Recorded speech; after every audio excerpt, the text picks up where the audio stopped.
What's up everybody, and welcome to the channel. In today's video we're going to take a look at the all-new 2025 Chevrolet Equinox. This one is the Equinox RS, finished in sterling gray metallic.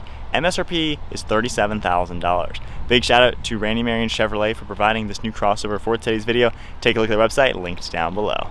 Underneath the hood of the all-new 2025 Chevrolet Equinox, you're going to find the Ecotec, a 1.5 liter inline 4-cylinder turbocharged engine. It pumps out 175 horsepower with 203 pound-feet of torque paired to a CVT transmission as well as front-wheel drive. Current weight is just under 3,500 pounds. It runs on a 14.8 gallon fuel tank, and you're looking at 26 miles per gallon in the city with 28 out on the highway. Overall length is 183.2 inches with a wheelbase at 107.5. Width is 74.9 and height is 65.6 inches. Moving on to the styling now with the all-new 2025 Chevrolet Equinox. This is a pretty rugged looking crossover. They've done a really good job on the up-to-date styling. You're going to see these LED lights up above. They can turn on for the running lights. The actual headlight is down below in a pretty nice housing with a dark look. You got all this gloss black trim throughout the center with the blacked out Chevy bow tie. There's a forward facing camera. Cool design for all the mesh, RS logo as well. And then down below we get a combination of some plastic black as well as some gloss black. A little bit of silver trim, and then you can see another opening to provide cooling to the intercooler. Overall, it's a pretty sporty looking front end, and I think they really did a good job styling this new Equinox. The hood has some sharp body lines in it as well, and then some sharp cutouts in each of the corners. So I think overall it comes together really nicely. I also like how this front fender kind of cuts into the front bumper going around this wheel arch. You also have a nice set of 19-inch wheels with a two-tone black and machined silver, a little bit of plastic material around the fender arch, gloss black mirror caps with a side view camera, body color door handles, and then Equinox is blacked out. Got some plastic for the rocker panel with some sharp body lines in the lower portion of the door, and then a prominent body line throughout the side profile. Really good proportions overall. I also like how the C-pillar has a cool cut in it, separating the roof. You can see the roof rails up above, panoramic sunroof, shark fin antenna, and more nice sharp body lines all throughout the side. Got a nice looking rear window that blends into the back, integrated spoiler up on top, and then an aggressive looking set of LED taillights. Got the RS badge down below with a lot of gloss black throughout this rear diffuser, some plastic black as well, blacked out logos, rear view backup camera, and then sharp lines to finish up the design. Taking a look at the key fob, we get lock, unlock, remote start, tailgate release, blacked out Chevy badge. If I go ahead and lock the car, you can just grab the door handle, pressing that button, we can automatically unlock it.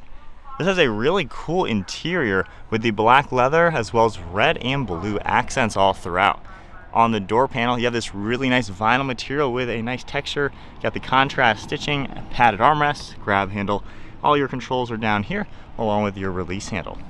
You have a trunk button along with some storage, cool mesh design for the speakers, and then you do get power seats.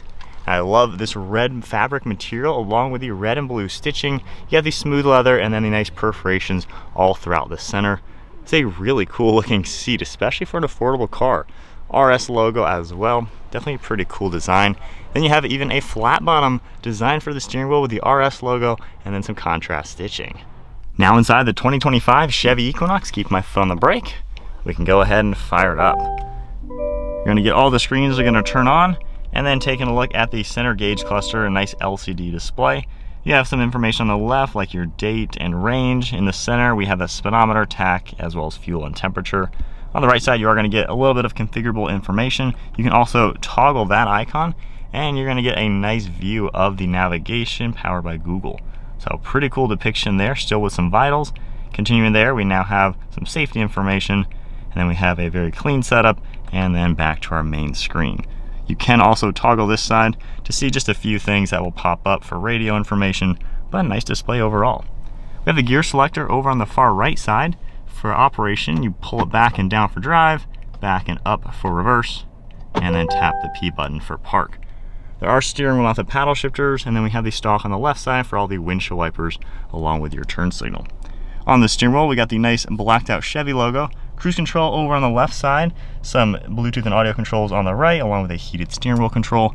And then on the left side of the steering wheel, we have our interior dimming, auto hold, auto start, and then we even have the park and brake. One of your air vents with this cool red color all surrounding it. And then I like how the gauge cluster infotainment screen is all integrated. Looks pretty nice. You have more of this cool vinyl material and then all that red as well. Definitely adds to a fun factor for the interior with all this red stitching. Pretty cool look in here. If we take a look at the infotainment screen, basically what you would expect on any Chevrolet, we have our home screen right here with a few different items. You have, of course, all the different settings and shortcuts, Android Auto, Apple CarPlay. We have more settings up here you can configure.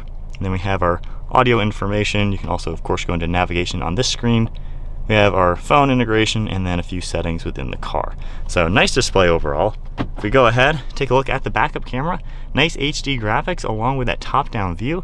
You can even view your front view camera. And then we can take a look at the top-down front and back, close-up of all your wheels, and then go into another setting. So definitely plenty of different cameras in this car. Really nice to see. You got 2 air vents down below. Pretty nice design, very simple to use, and all physical climate controls. We have our fan speed right in the center with your zones, heated seats, dual zone temperature, all the different controls as well. And on the main screen, you are able to pull it up on the screen. So you can get it in the physical ones as well as the digital. We do have some storage down below with USB ports, wireless phone charging pad in a nice spot, and then our drive select, you can just toggle this. So this one only has 2 different drive modes, normal as well as a snow and ice. So very simple for a front wheel drive car. And then we have 2 cup holders, extra storage, and more of that cool vinyl with the contrast stitching. You do have hidden storage space as well, and then a pretty decent storage in the center. Glove box, as you'd expect. And then one last look. The new Equinox looks pretty nice. I like how the RS is pretty sporty. I would say it's really sporty if you want to judge by the badge name, but it looks cool with all the red accents, of course. Definitely a cool setup. You got the black headliner with that sunshade, and then popping this, we have a spot for sunglasses, all the controls for the glass roof, and then we even get the digital mirror. So you have the standard one as well as the camera. Moving on to the rear seat space, grab the door handle and open it up. Door panel's finished off just like we got up front. Got that really cool texture to the vinyl, and then the contrast stitching, of course your window control. Rear seats even have all the same textures and materials, really nice looking. This can seat 3 people back here. In the center seat, you can pop this down for an armrest and 2 cup holders. You can have a standalone headrest that'll adjust.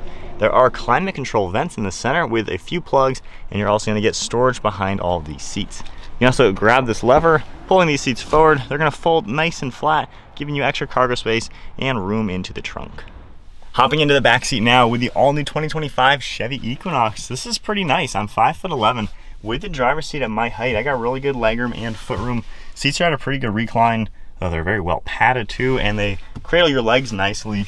Good armrests all around, good amount of glass. Of course, with the panoramic roof opened up, you got all that sunlight.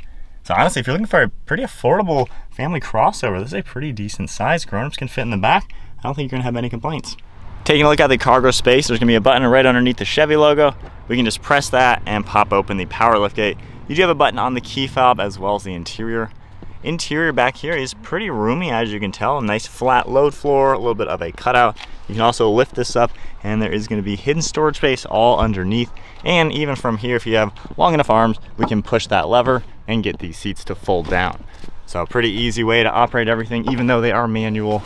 But with them folded down, you can see just how much more cargo space the new Equinox is gonna offer. And if we go through the side, they fold down nice and flat with plenty of room up in front and really maximize the cargo space in this car. All right, so setting off now in the Blazer. So first thing you're gonna notice, being front wheel drive, there is a lot of torque steer and a lot of feedback through the steering wheel.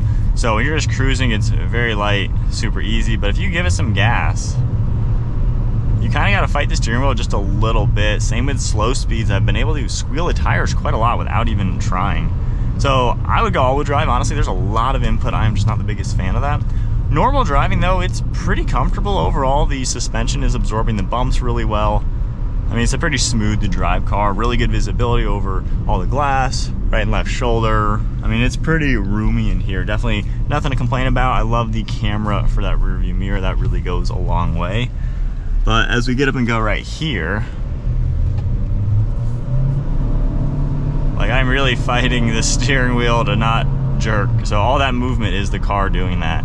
So that is definitely one thing. I feel like the drivetrain is a little rough with the CVT and the turbo engine. I'm not a fan of just that part. No other normal things. This is comfortable. The seats are really padded, especially with the driver's seat being power operated. I can get it in a really good position and a good armrest and everything. So I'd say overall, it seems like a nice to drive car. It's very comfortable to be in. There's a lot of room. I like the tech. It looks really good and it works really nice.